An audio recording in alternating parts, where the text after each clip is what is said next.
Hello, buddy. Welcome back to the Tin Man Score channel.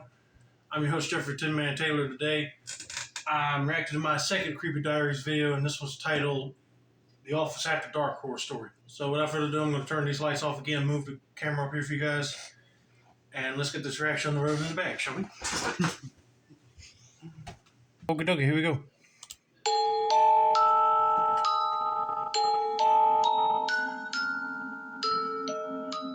It was a Friday night after work.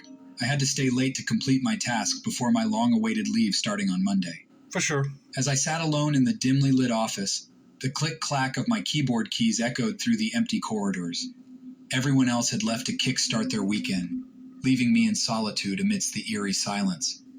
The office after dark had a different vibe. The once bustling workplace now felt deserted, filled with shadows and unknown noises that made my skin crawl.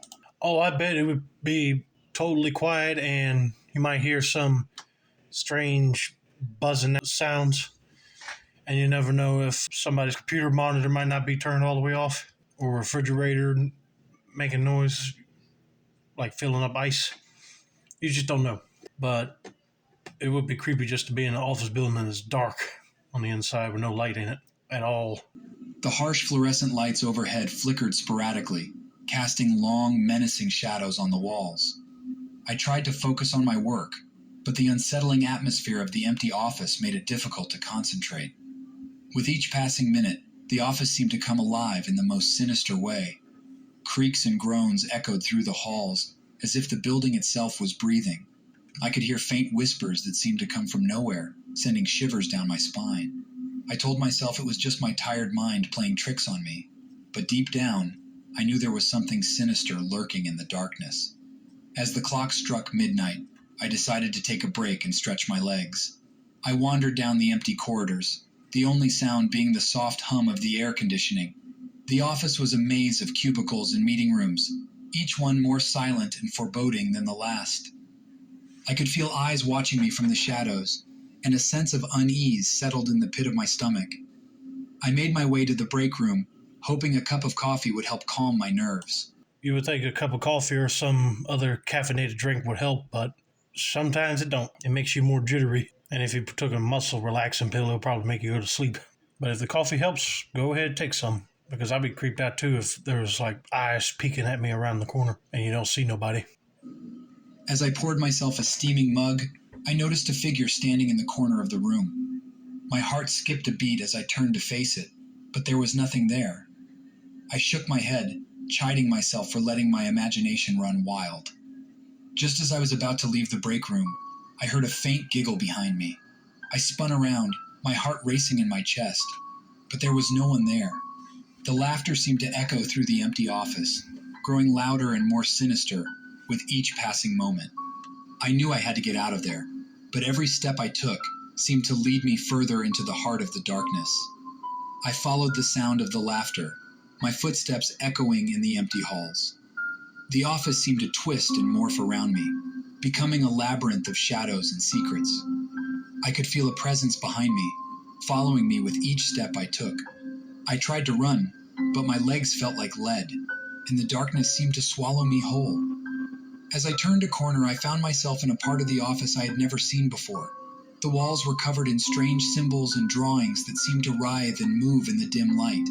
The air was thick with the stench of decay. Okay, at this point I'll be thinking, does somebody break in and they're just spying on that person? But if they find an office that has a bunch of weird symbols and it smells like decaying flesh, I would find out a little suspicious.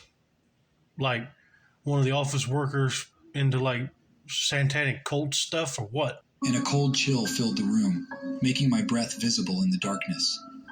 I felt a hand on my shoulder and spun around, coming face to face with a figure cloaked in shadows. Its eyes gleamed with an otherworldly light, and its face was twisted into a grotesque smile. I tried to scream, but no sound came out as the figure reached out a hand towards me. Suddenly, the lights flickered back on, illuminating the room in a blinding glare. The figure before me vanished into thin air, leaving me standing alone in the empty office. I stumbled back, my heart pounding in my chest, as I realized I had stumbled into something beyond my understanding. I turned and ran, the sound of my footsteps echoing through the halls as I made my way to the exit. The office seemed to stretch on forever, the walls closing in around me as if to trap me in its clutches. I could hear the whispers growing louder, the laughter more sinister as I raced towards the safety of the outside world. Just as I reached the exit, I felt a cold breath on the back of my neck. I froze in terror, knowing that whatever had been lurking in the darkness was right behind me. With a final burst of adrenaline, I flung open the door and stumbled out into the cool night air, leaving the horrors of the office behind me. As I caught my breath outside, I glanced back at the office building looming in the darkness. I knew that I had encountered something otherworldly in its halls, something beyond my comprehension, and as I walked away, the lights in the office flickered once more, casting long shadows on the empty corridors, a silent reminder of the terrors that lurked within the office after dark. I would like to know what in the world he saw that night. Makes you wonder what in the world was that person doing in the office. If he was doing any satanic ritual stuff in there, what did he conjure up? But man, that would be scary to walk into the office and you turn around, it's like a big cloaked figure with a grin smile like this, staring at you.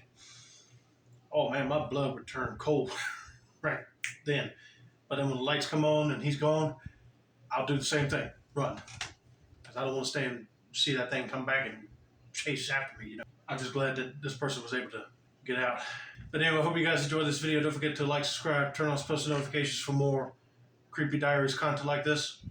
This has been another successful installment of the Tin Man Squirrel channel.